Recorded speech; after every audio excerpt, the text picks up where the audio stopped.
Olá, bom dia, boa tarde, boa noite para quem nos assiste aqui no canal GPost TV, né? E já vamos iniciando, pedindo para que vocês deem um like, né? Não se esqueçam de se inscrever no canal e, se gostarem, indicar esse vídeo para outras pessoas, né? O nosso objetivo é falar sobre alguns tópicos do marxismo, né? Por isso, o tema geral é a introdução ao marxismo.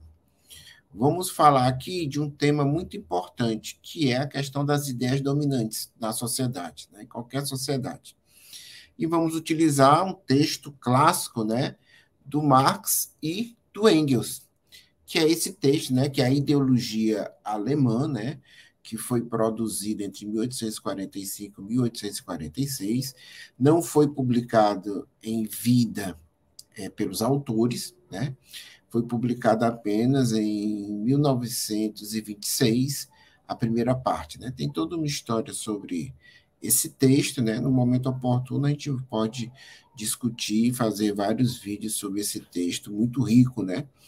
No qual vai se explicitando nele a concepção materialista da história, né? De Marx e Engels. Então, nós pegamos um trecho, né? Um parágrafo, e vamos comentá-lo, né, porque é muito importante. É o parágrafo, né, que é um clássico, né, muitos já citaram, muitos já sabem, que é sobre as ideias da classe dominante. E os autores vão dizer o seguinte: as ideias da classe dominante são, em cada época, as ideias dominantes. Isto é, a classe que é a força material dominante da sociedade é, ao mesmo tempo, sua força espiritual dominante. Então, isso é fundamental. Então, quando a classe dominante na antiguidade grega ou romana eram dos escravistas, né? As ideias dominantes eram as ideias escravistas, né? Apesar de certa autonomia que tinham os filósofos, os líderes políticos, né? Os líderes religiosos, mas eles reproduziam, expressavam as ideias da época, que eram as ideias da classe dominante, né? Então, isso é muito importante. E hoje, as ideias dominantes, as ideias hegemônicas, as ideias que se expressam pelos meios de comunicação, são as ideias das nossas classes dominantes, sejam internacionais, sejam as classes dominantes nacionais, né? E continuando, né, vai dizer, o Marx e o Engels vão dizer, a classe que tem à sua disposição os meios de produção material dispõe também dos meios da produção espiritual, de modo que a ela estão submetidos aproximadamente, ao mesmo tempo, os pensamentos daqueles aos quais faltam os meios de produção espiritual, né? Interessante é dizer aqui, né, aproximadamente, né, porque é claro que existe contestação. Mas é óbvio, as classes que têm os meios de produção na mão, ou seja, os banqueiros, latifundiários, os capitalistas, os grandes comerciantes, né, têm também, né, na sua mão os meios de produção espiritual, certo? Então, os meios de comunicação, né, os meios de produção ideológica, né, estão todos nas mãos, são dominados, direto ou indiretamente, pelas classes dominantes. Então, é por isso que as ideias dominantes são as ideias da classe dominante, é por isso que há sempre um disciplinamento, né? uma coerção aberta ou não, para que ideias diferentes da classe, né, das classes subalternas, não se expressem, né? Porque no momento em que a maioria da sociedade pensar diferentemente das classes dominantes, é o momento de uma reviravolta, de uma revolução, né? Então a gente nunca deve esquecer isso, a grande lição do Marx e de Engels é que os conservadores, os reacionários odeiam isso, né? Porque é vendida a ideia de que as ideias dominantes são as ideias dos interesses geral da sociedade, do bem comum, né? Que faz parte, expressa uma natureza humana, né? Ou essas ideias são baseadas, né? Foram criadas, né, de maneira sobrenatural e todos têm que obedecer por causa disso. Mas tudo isso não é a verdade, né? A verdade é que quem domina, quem tem os meios de produção material, tem também os meios de produção espiritual, controlam e produzem isso rigidamente, para ter o controle ideológico da maioria da população, em especial, é claro, dos trabalhadores e das trabalhadoras das classes subalternas. No mesmo parágrafo, né, continuando, e isso é muito importante, porque é esquecido várias vezes, as ideias dominantes não são nada mais do que a expressão ideal das relações materiais dominantes. São as relações materiais dominantes apreendidas como ideias. Portanto, são a expressão das relações que fazem de uma classe a classe dominante. São as ideias de sua dominação. Isso é importantíssimo, porque então as ideias de... Por que a gente tem as ideias de defesa do mercado, né? O mercado fica com raiva, o mercado é importante, o mercado decide tudo, né? Porque as classes dominantes é a oligarquia financeira, são os banqueiros, como eu já disse, a burguesia, né? E as relações dominantes são as relações de trabalho assalariado, são as relações de exploração, né? Então, se existem essas ideias, é porque ela expressa essas relações. Então, veja, se existe o machismo, é porque nós temos relações machistas. Se existem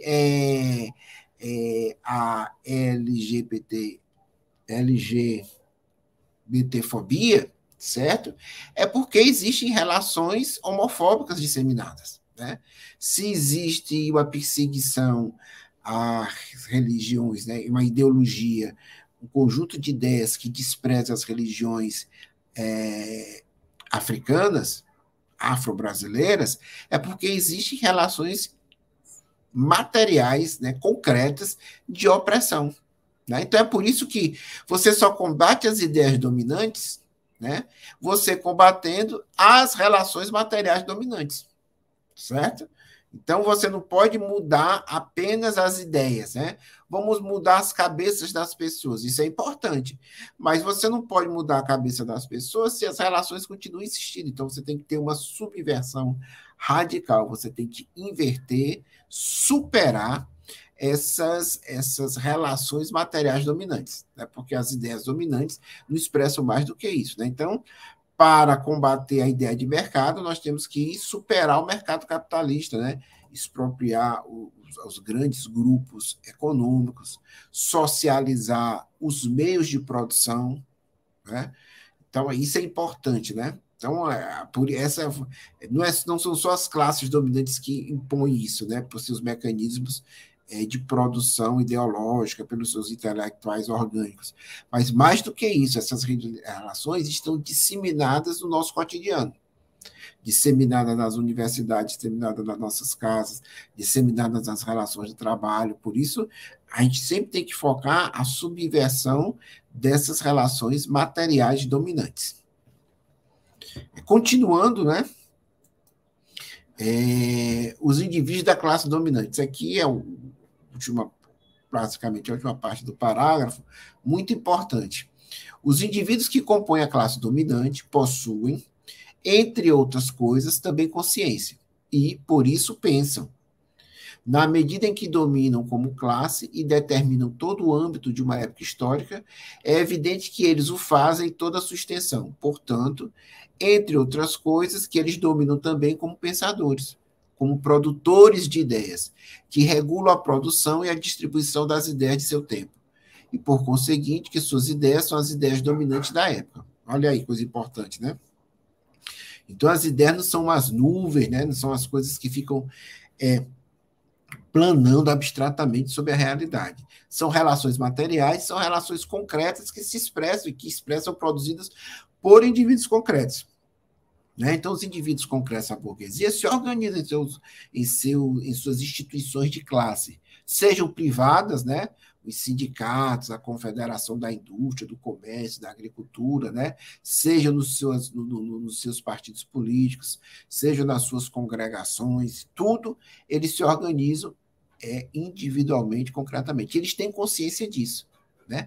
Por isso que diz aqui o texto. Eles pensam, né? E eles pensam dominando, né? Por isso que há uma detração, né? Se combate o cooperativismo do MST, se combate o MTST, se combate a luta pela sobrevivência, pela alimentação, se despreza as experiências socialistas. Por quê?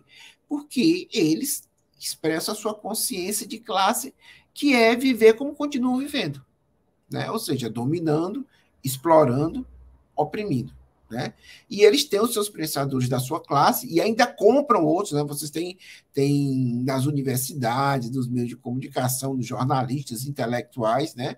Que expressam essas ideias. Quem é que nunca viu em certas redes de comunicação, quando vão falar da crise econômica, chamam, vamos falar com o economista, né? Fala assim, o economista tal, né? Aí quando diz o economista é do banco, não sei da onde, certo? Ou seja, um economista que vai falar da crise, é vinculado ao banco, ele vai defender os interesses de quem? Certo? Do operário, da dona de casa, da empregada doméstica, do camponês sem terra? Ou vai defender os interesses do seu patrão? Né? E às vezes é o próprio patrão, é o próprio sócio da empresa ou do banco. Né?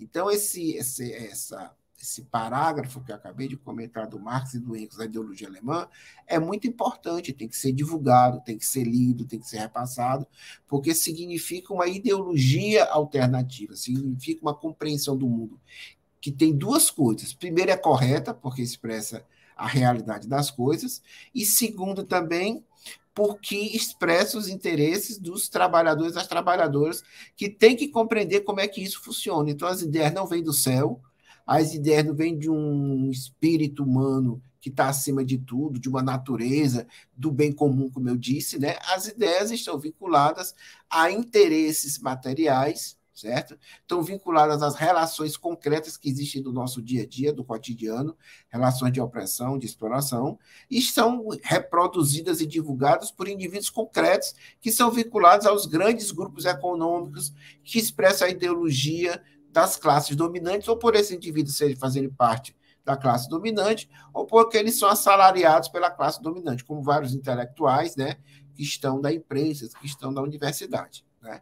Então, necessariamente, os explorados, os oprimidos, também têm os seus mecanismos de elaborar suas próprias ideologias a serviço dos seus próprios interesses e expressando a verdade. Então, de novo, se você gostou, dê um like, não deixe de contribuir divulgando o nosso vídeo e até a próxima.